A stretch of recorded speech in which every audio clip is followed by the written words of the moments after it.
The clock strikes midnight. Jessie Porter opens her eyes in the darkness of her bedroom, listening, waiting, because she knows what's coming next. Every night for the past 3 weeks, her family disappears. Not physically. They are still there when she checks, still breathing in their beds, still warm to the touch, but they are not them. Her mother's laugh sounds different. Her father uses words he's never used before. Her little brother knows things he shouldn't know. And every morning, they are back to normal, like nothing ever happened. Tonight, Jessie is going to find out why. Tonight's story is titled, Every Night, Someone Replaces Her Family. But before you get comfortable, take a moment to like the video and subscribe, but only if you genuinely enjoy what I do here. And let me know in the comments where you're tuning in from, and what time it is for you. It's always fascinating to see who's joining us from around the world. Now, if you're wearing headphones, perfect. If not, you might want to put some on. Or you can lower the volume now, just enough so my voice blends gently with the stillness of your room. Close your eyes. Let your shoulders sink just a bit more into your pillow. You don't have to do anything. Just listen. My name is Jessie Porter, and I'm 17 years old. 3 weeks ago, I would have told you I had the most normal family in suburban Ohio. Mom worked as a nurse at the local hospital. Dad taught high school chemistry. My 12-year-old brother Trevor was obsessed with Pokemon cards and complained about homework every single day. We lived in a 2-story colonial house on Maple Street. White picket fence, rose bushes in the front yard. The American dream, right down to our golden retriever, Buddy. But dreams can become nightmares. It started on a Tuesday night in October. I'd gone to bed early because I had a calculus test the next morning.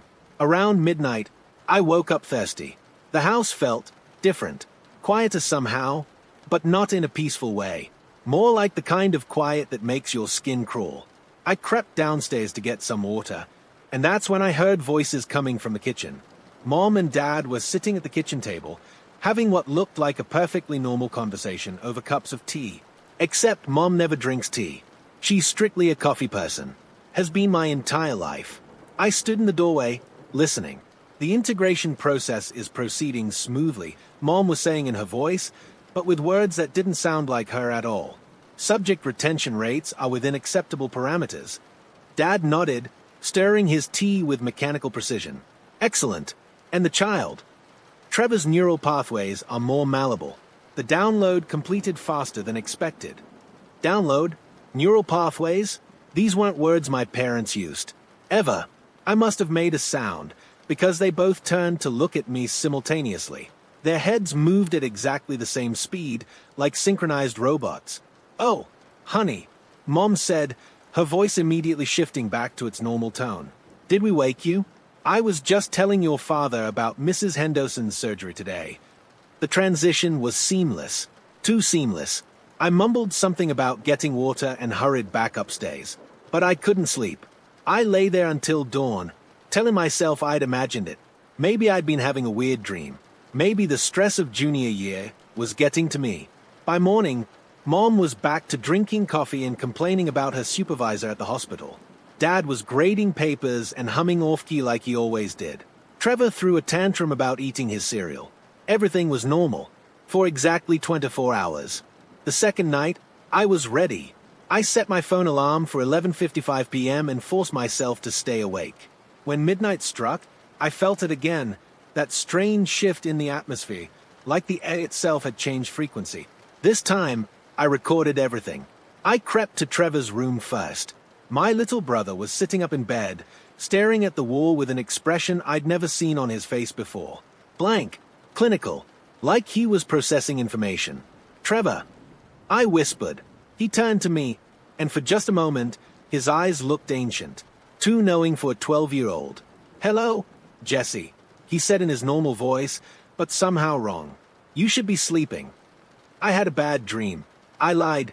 Dreams are subconscious processing of daily experiences combined with random neural firing, he replied matter-of-factly. They serve no evolutionary purpose beyond REM sleep maintenance. Trevor couldn't even spell evolutionary correctly in his school papers. I backed away slowly. Okay, well, good night. Good night, Jessie. Pleasant dreams. The way he said it made my blood run cold. I went to my parents' room next. They were both awake, sitting on the edge of their bed, having another one of those strange conversations. The girl is becoming suspicious, Dad was saying. Her neural patterns show increased alertness during the transition periods. Mom replied, should we accelerate her timeline? Not yet. Premature integration could cause psychological fractures. We need her compliant. They were talking about me, about integration, about making me compliant. I recorded 20 minutes of this before they suddenly went quiet and returned to bed. By morning, they were back to being my parents again. But I had proof now. Video evidence that something was terribly wrong. Except when I checked my phone the next day, all the recordings were gone. Not deleted, gone. Like they'd never existed at all. Night 3 was worse. This time, the not quite my family talked about other families. Other houses on our street. They had files.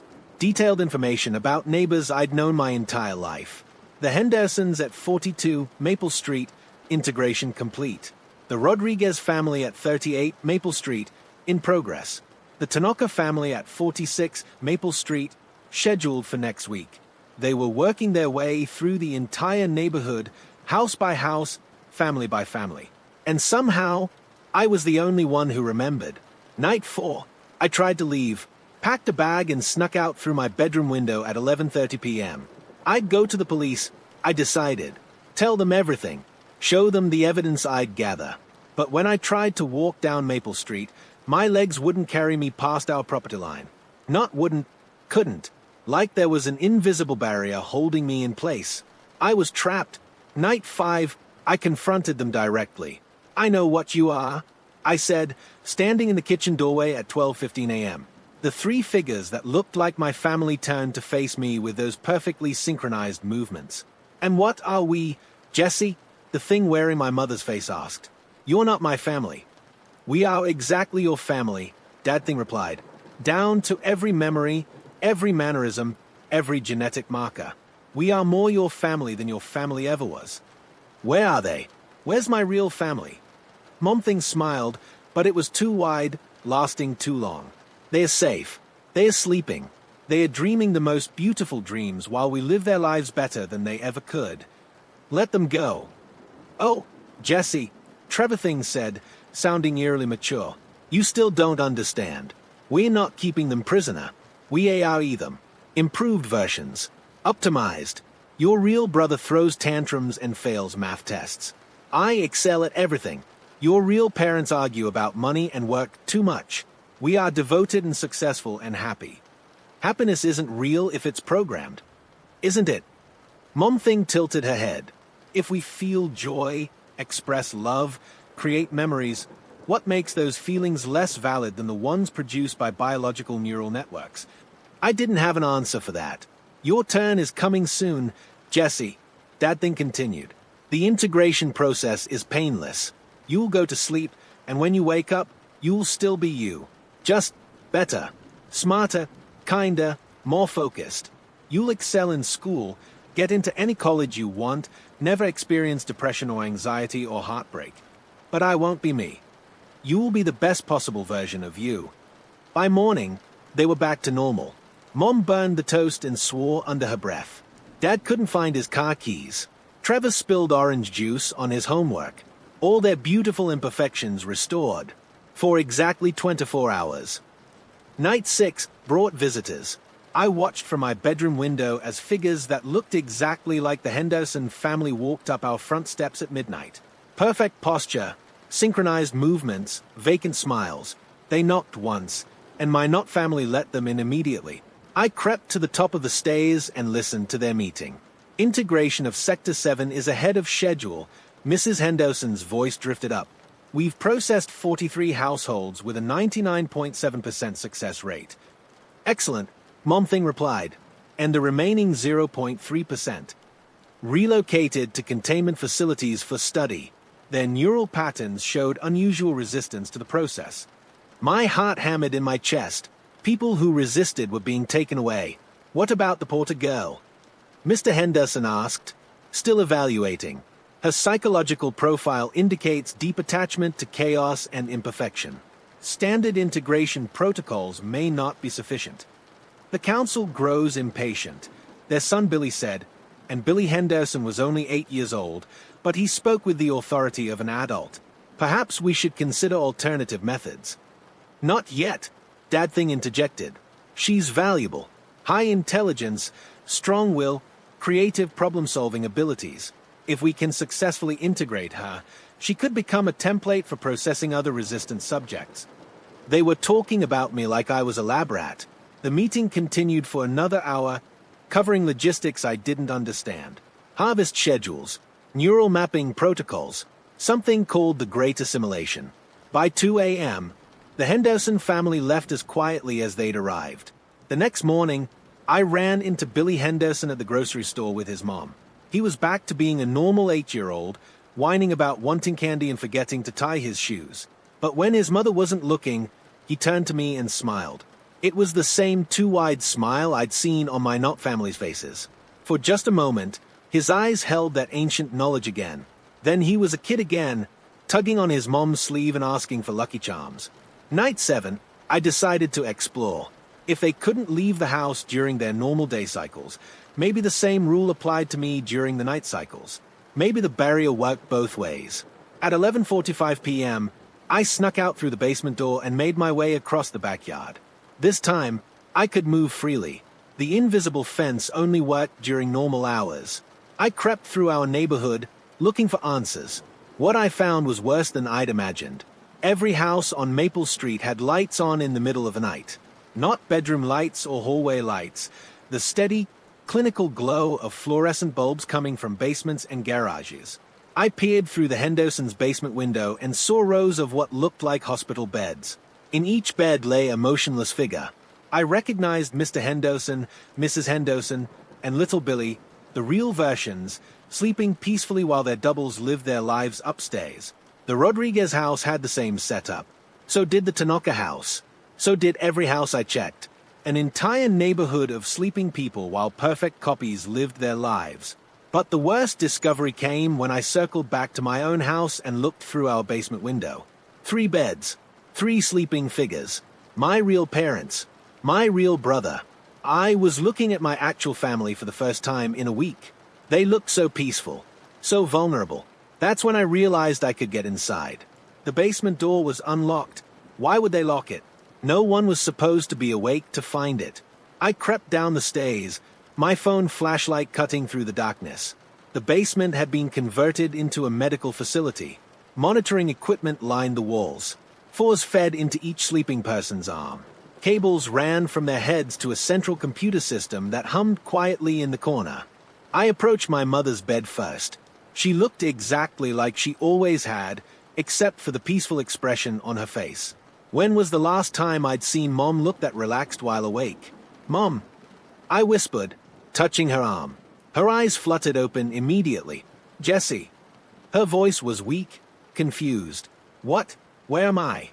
Shh, it's okay. I'm going to get you out of here. But before I could move, heavy footsteps echoed down the basement stairs. Now that's disappointing, Dad Thing's voice called out. We really hoped you'd choose integration willingly. I spun around to find all 3 of my not family members descending the stairs.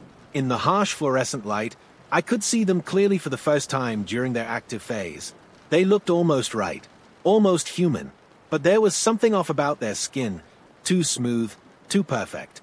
Their eyes reflected light differently, and when they moved, it was with a fluid precision that human bodies weren't capable of. Let them go, I demanded, stepping protectively in front of my mother's bed. We can't do that, Jessie, Mom Thing said with false sympathy. They are part of something much bigger than your small human concerns. What are you? Trevor Thing smiled with far too many teeth. We're the next step in human evolution. We're what humanity could become if it wasn't held back by emotion, irrationality, and biological limitations. You're parasites. We liberators, Dad Thing corrected. Do you know how much suffering we've eliminated on this street alone? Mrs. Rodriguez no longer cries herself to sleep over her failed marriage. Mr. Tanaka doesn't have panic attacks about losing his job. Billy Henderson will never be bullied at school again. Because you deleted their personalities. We perfected them. My real mother was struggling to sit up, still groggy from whatever they'd been giving her. "Jessie, run," she whispered. But there was nowhere to run to. "The offer still stands," Mom-Thing continued. "Join us willingly, and the process will be gentle. Your family will never know they were replaced. You'll still love them, and they'll still love you. Nothing will change except that all of you will be better." "And if I refuse?" The three not family members exchanged glances. "Then we'll have to use the alternative integration protocol," Trevor said matter-of-factly. "It's less pleasant, but equally effective."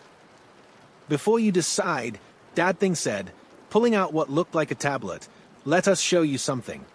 The screen lit up with a map of our town. Red dots marked completed houses. Yellow dots showed houses in progress. Green dots indicated upcoming targets. The entire town was covered in dots. "This isn't just about Maple Street," I breathed. "Of course not," Mom-Thing replied. "This is a pilot program. If successful, it will be rolled out nationwide, then globally. Within 5 years, every human on Earth will be optimized." "You're talking about the extinction of the human race." "We're talking about its perfection." The tablet screen changed, showing statistics and graphs I didn't understand. But one number was clear: 847,293.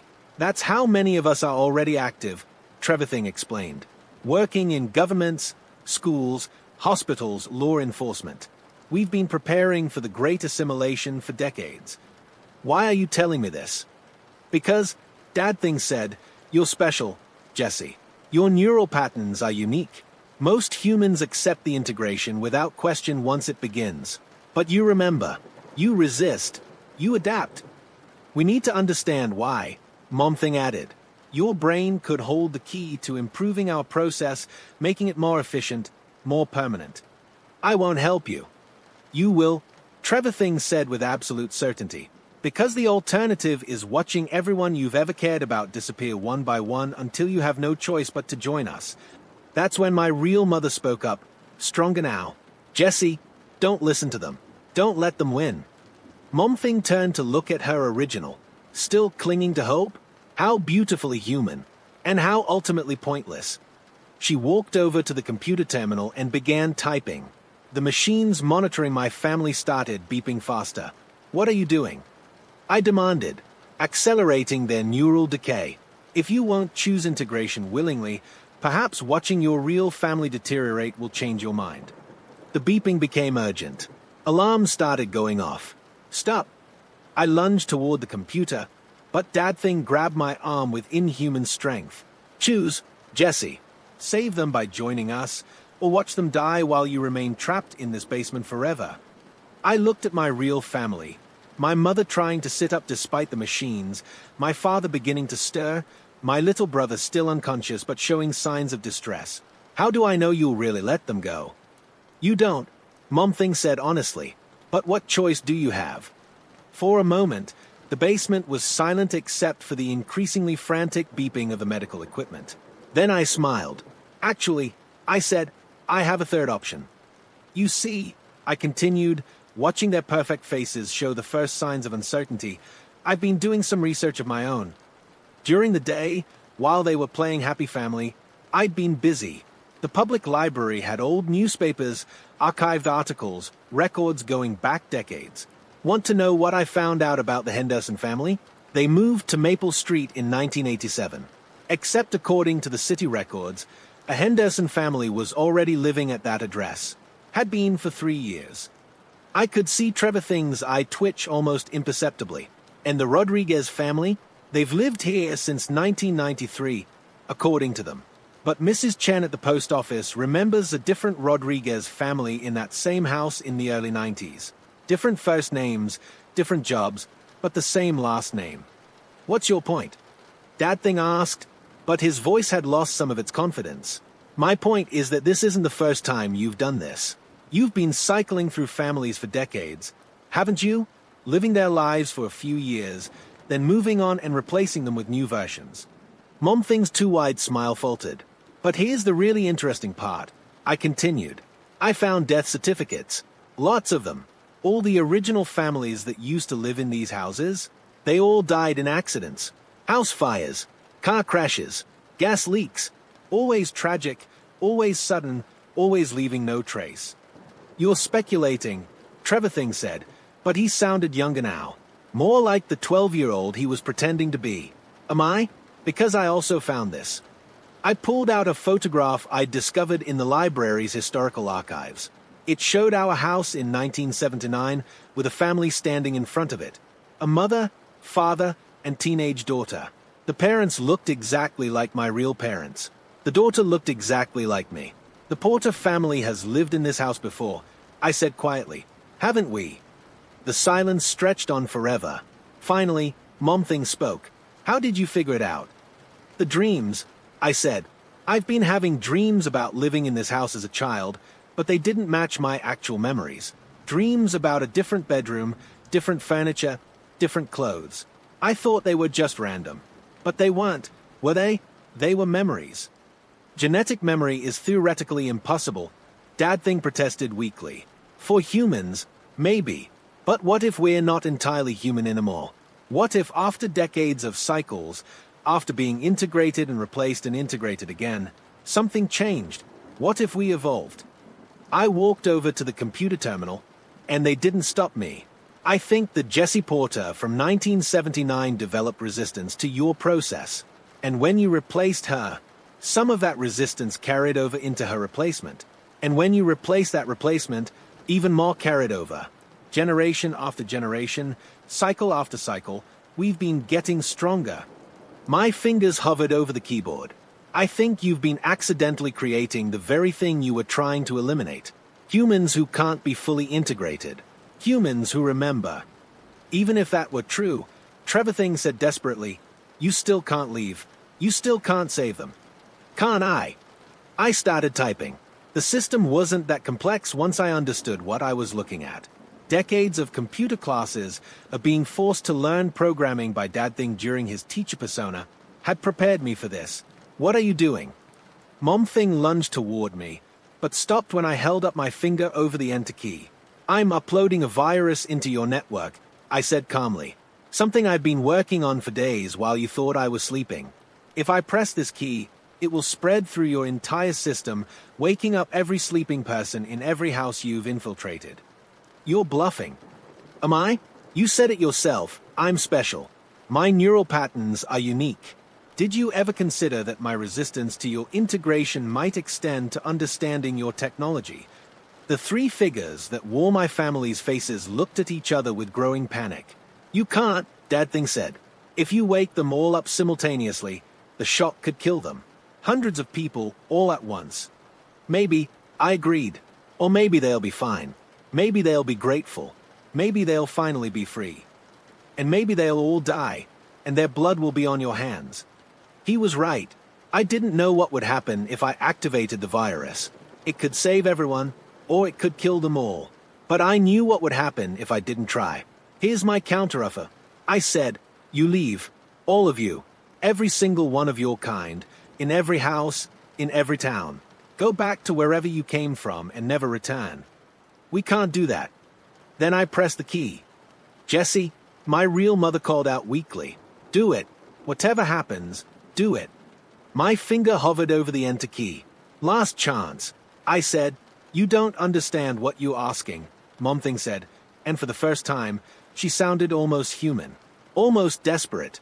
We can't just leave. This is what we are now. This is what we've become. What do you mean? Trevor looked at the others, then back at me. We weren't always like this. We were human once, too. The admission hung in the air like smoke. That's impossible, I said, but even as I spoke, I wondered if it was. The first integration happened in 1952, Dad continued. A small town in Nevada. A government experiment gone wrong. They were trying to create perfect soldiers, humans without fear, without hesitation, without the weaknesses that make people falter in combat. It worked too well. Mom added, the subjects became something new, something that could transfer its consciousness into other bodies, other minds. But the process was hungry. It needed more hosts, more minds to sustain itself. So you spread. We had to, Trevor said, and he really did sound like a scared child now. The alternative was dying, fading away, And once we experienced life without suffering, without pain, without the constant chaos of human emotion, we couldn't go back. But you're parasites. You're killing the real people. We're not killing them, Dad Thing protested. We're preserving them. Every person we integrate lives on inside us, their memories, their experiences, their love, it all becomes part of us. That's not the same as being alive. Isn't it? Mom Thing asked, when I hug you, I feel the same love your real mother feels. When I worry about your grades, I worry with her concern. When I make your favorite dinner, I do it with a desire to make you happy. How is that different from being her? I stayed at them, trying to process what they were telling me. You really were human once. We were, and we remember what it was like. The constant anxiety, the physical pain, the crushing weight of mortality. We remember lying awake at 3 a.m. worrying about bills, about relationships, about whether we were good enough, smart enough, successful enough. That's what makes us human. No, Trevor Thing said sadly. That's what makes us suffer. Behind me, I could hear my real family stirring as the medical equipment continued its urgent beeping. Time was running out. Even if I believed you, I said, even if you really are trying to help in your own twisted way, you're taking away people's choice. You're making decisions for them without their consent. Children don't consent to vaccination, Mom Thing replied. Patients don't consent to surgery when they are unconscious. Sometimes the right choice is made by those with the wisdom to make it. And you think you have that wisdom. We know we do.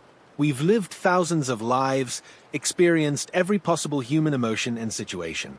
We understand the patterns, the cycles, the inevitable outcomes. We know how to make it better. My finger was still poised over the enter key. One press, and their entire network would come crashing down. Every sleeping person would wake up. Every perfect family would shatter. And hundreds of people might die in the process. What happens if I join you willingly? I asked. You become part of something greater than yourself. Your consciousness merges with ours, and you help us guide humanity toward perfection. And my family, they become perfect versions of themselves. No more struggling, no more pain, no more making the wrong choices. They live lives of quiet contentment. But they are not really alive. Define alive, Jesse. If they wake up each morning feeling loved, if they go to sleep each night feeling fulfilled, if they create memories and build relationships and experience joy, what more is there to life than that? I looked at my real mother, who was now sitting up in her bed despite the machines attached to her. Mom, I said, what should I do? She looked at me with eyes full of pain and love and something the perfect versions could never replicate, the beautiful, terrible complexity of being human. Choose, she whispered. Whatever you choose, make sure it's your choice. Not theirs, not mine. Yours. That's when I understood. Choice. That was what made us human. Not suffering, not pain, not even love. Choice. The ability to make decisions that might be wrong, that might hurt us, that might lead to chaos and imperfection and beautiful, messy humanity. I pressed enter. The basement filled with the sound of alarms as the virus spread through their network. Computer screens throughout the room flickered and went dark. The medical equipment monitoring my family shut down one by one. What have you done? Mom Thing screamed, rushing toward the terminal. But it was too late. The virus was already propagating through their entire system, reaching every house, every basement, every sleeping person in their network. I've given everyone a choice, I said simply. The three figures that had been wearing my family's faces began to change. Their two perfect features started to blur and shift like they were losing focus. Their synchronized movements became erratic, uncontrolled. The network is failing, Dad Thing said, his voice distorting. Without the central processing system, we can't maintain cohesion. You're killing us, Trevor Thing added, but he sounded more confused than angry now. No, I replied, helping my real mother out of her bed. I'm letting you choose too. You can fade away, or you can find a new way to exist, but you can't keep forcing your choice on everyone else. Throughout the neighborhood, I could hear sounds of awakening. Voices calling out in confusion, doors slamming, cars starting. The sleeping families were waking up, and their perfect doubles were losing cohesion. My real father and brother were stirring now, freed from the machines that had kept them unconscious. Jesse. Dad's voice was weak but undeniably his own. What's happening? It's over, Dad. We're going home. I looked back at the three figures one last time. They were fading now, becoming translucent, their borrowed forms dissolving. We were trying to help, Momthing said, her voice barely a whisper. I know, I said, but help without choice isn't help. It's control. As we climbed the basement stairs, the house above us felt different. Empty, waiting. Behind us, the three figures that had worn our faces for 3 weeks slowly dissolved into nothing, taking their perfect, hollow love with them. 6 months later, Maple Street looks almost normal again. Most of the families recovered from their ordeal. The physical effects wore off quickly. The 4 medications left their systems within days. The psychological effects took longer. A lot of people needed therapy to process the trauma of lost time, of being replaced by perfect versions of themselves. Some people, though, said they missed it, missed the feeling of being better than they were. A few even asked if there was a way to go back. But they asked. They chose. The government got involved, of course. Men in suits asking questions, scientists taking samples, researchers trying to understand what had happened to us. They found the underground facilities, the computer networks, the evidence of decades of replacements. But they never found the beings themselves. After the network collapsed, they simply vanished, like they'd never existed at all. Sometimes I wonder if they found another way to exist, if they learned something from our resistance, from our choice to fight back. I hope they did. I hope they found a way to be what they wanted to be without taking away what made us human. The dreams stopped after that night. The genetic memories, the flashes of other lives lived in the same house, they faded away like morning mist. I sleep peacefully now, dreaming my own dreams. Mom still burns toast sometimes. Dad still loses his car keys. Trevor still complains about homework and spends too much money on Pokemon cards. They are not perfect. None of us are. And that's exactly the way I like it. Because perfection without choice isn't perfection at all. It's just another kind of prison. My name is Jesse Porter.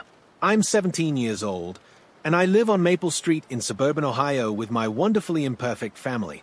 And every night when I go to sleep, I dream my own dreams.